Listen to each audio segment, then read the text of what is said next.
Здравейте! Времето е прекрасно. Петъчно, октомврийско. Много хубаво. Да, включвам се, защото имам да кажа няколко неща.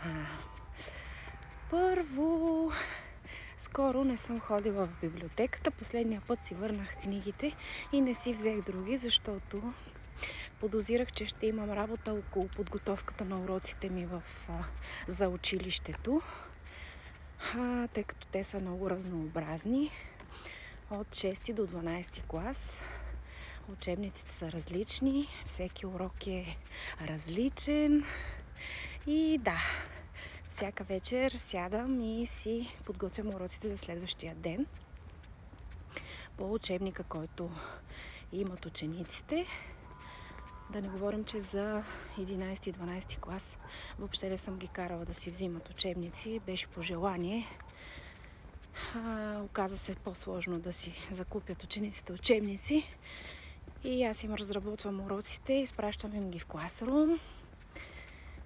И хем по-интересно, по-занимателно и така.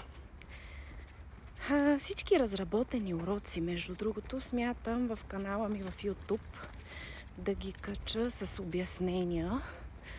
Мисля, че ще бъде много полезно и интересно за учениците, които са с профил икономически, предприемачески, както и за 6 и 7 клас технология и предприемачество. Много занимателни уроци съм направила. Да, слушам в Storytel Ловецът на хвърчила. Много интересна книга. Бях загледала филма, но някак от средата до края го гледах този филм и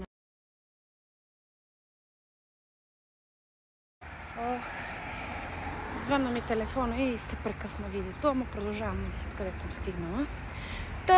Какво ви разправях? Да. Иначе училището е прекрасно. 90-то училище. Прекрасно училище. Продължавам да съм вдъхновена, мотивирана. Какво много мога да ви кажа за това училище. До тук впечатленията сами са хубави. Ако искате да си запишете децата в хубаво иновативно училище, заповядайте в нашото 90-то. Генерал Хосе де Сан Мартин и профил предприемачество. Аз ще им преподавам. И така. Впечатляващото е, че това училище от 1 до 4 клас имат по 2 класни ръководителя. Единият е до обяд, другия след обяд. Също имат много голям STEM център, иновативен, където се случват интерактивни уроци, доста интересно направени.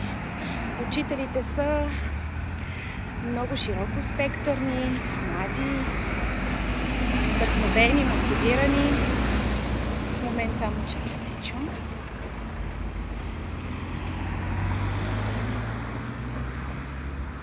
Когато се пресича, изобщо не трябва по телефона да се говори и така нататък.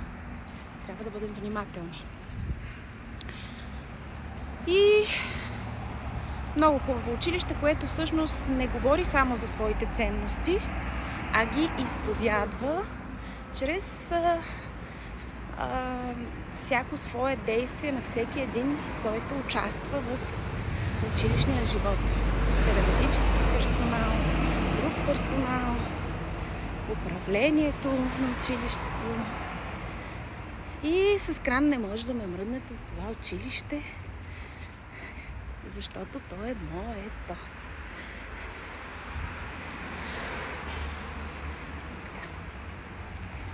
Пожелавам ви приятен ден и утре е 1 ноември, денят на народните будители. Нека да четем както подобава. Имаше факелно шествие вчера. Училищата участваха, нашето училище също. И така. До скоро!